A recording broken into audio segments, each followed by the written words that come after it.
Sino ba naman hindi makakilala sa tinaguriang The GOAT o mas kilalang The Greatest of All Time ng PBA na si Justin Donta Brownlee.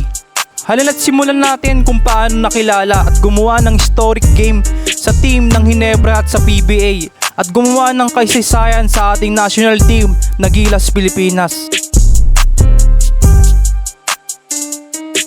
Justin Donta Brownlee, pinanganak siya sa taong April 23, 1988 sa Tipton, Georgia, USA, kung saan nakitaan na kaagad si Justin Brownlee ng paglalaro sa basketball. Produkto siya ng Saint University sa college sa New York. Sa 2011 naman, matapos sa college sa edad lamang 20 anyos, nagpa siya na kaagad ang bida natin na si Justin Donta Brownlee na magpa-drop sa 2011 NBA draft. Sa kinasamaang palad, minalas ang ating bida na si JB dahil sa naging undrafted siya sa NBA. Year of 2011, simula si JB maglaro sa Mexico sa team ng Torres de Nuevo Laredo.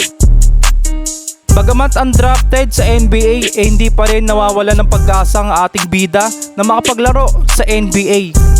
Matapos nga maglaro sa Torres de Nuevo sa Mexico at naging undrafted sa NBA, nabigyan nga si JB na maglaro sa NBA development sa kupunan ng Red Claw. Year of 2012, isang pag-asa ang lumiwanag kay Justin Brownlee. Naimbitahan siya sa isang team ng New York Knicks sa 2012 at 2013 NBA Summer League.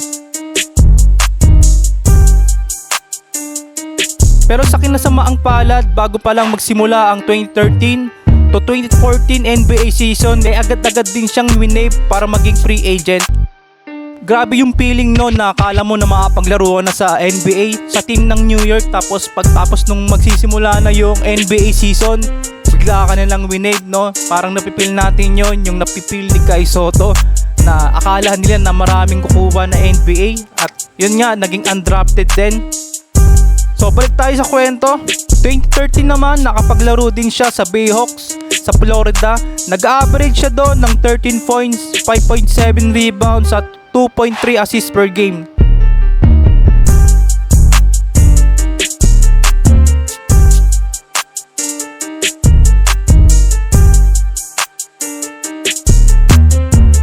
Fast forward tayo hanggang sa 2016. Matapos magpa-drop sa NBA sa taong 2011 at naging undrafted, nabigyan ng pagkakataon makapaglaro sa NBA Summer League. At bago magsimula ang season ng NBA, agad-agad nga tong na-wave si Justin Brownlee. Dito pa lang pala magsisimula ang magandang karir ni Justin Brownlee.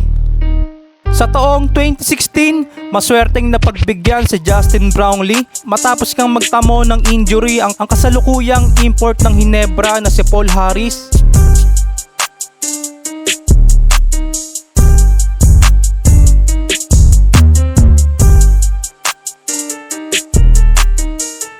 Simula noon, binigyan lamang ni Justin Brownlee ang favorite crowd ng Barangay Ginebra ng 6 na kampyonato. 3-time best import ng conference at 6 na kampyonato na naibigay niya sa Ginebra at mapapahilera sa mga best import of all time ng PBA.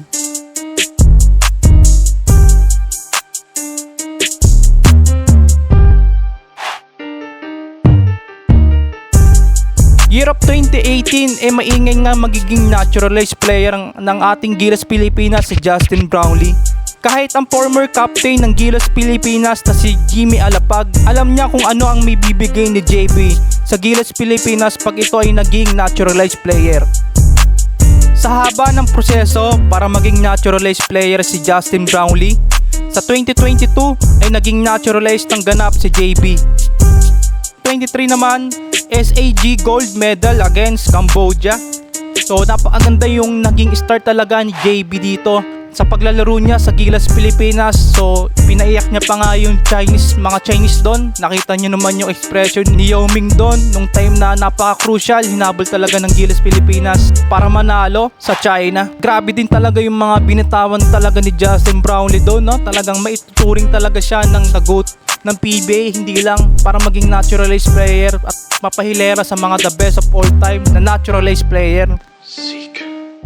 At ngayong kakatapos lang na FIBA OQT, gumawa nga ang Gilas Pilipinas ng historic game sa pangunguna ni JB upang manalo sa number 6 na FIBA rank na Latvia.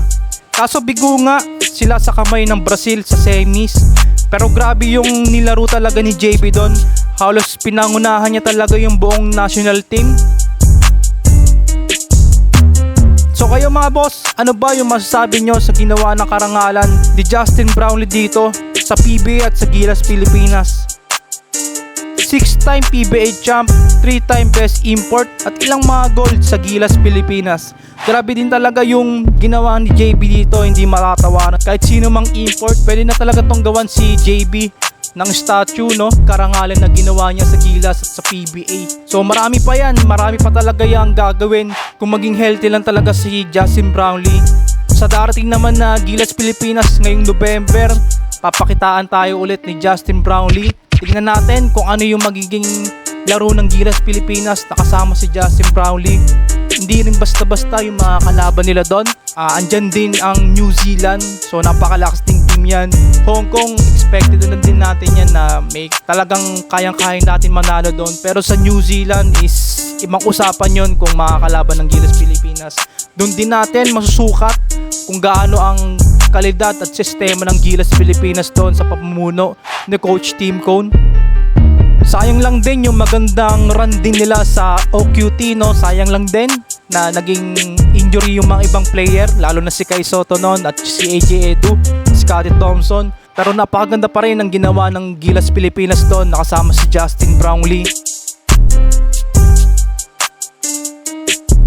So kayo mga boss, ano ba yung masasabi nyo sa mga ginawang karangalan ni Justin Brownlee sa Gilas Pilipinas? At kung fan ka ng Barangay Ginebra, talagang hindi mo makakalimutan talaga si Justin Brownlee.